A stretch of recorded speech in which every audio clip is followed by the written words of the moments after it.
Hey guys, welcome back to yet another helpful video of Quick Guide, and in this video I am going to show you how to add members into your workspace in ClickUp. So without any further ado, let's dive right into this exciting video.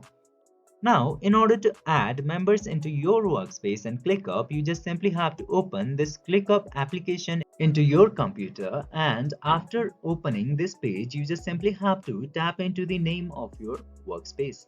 Then this manage users option will appear. Just simply tap into manage users, and from here you'll get so many options and you can see all of the members into your ClickUp workspace. Now, in order to add, you just simply have to enter the email address or the ClickUp username of the person into this box and then click into this invite option by selecting member in this section. And after that, whenever the person accepts your invitation, he or she will be added to your workspace in ClickUp. By following this very easy step, you can easily add members into your ClickUp application. I hope this video was helpful for you. If yes, don't forget to like, share and subscribe to the channel to never miss another update. Thank you for watching the video.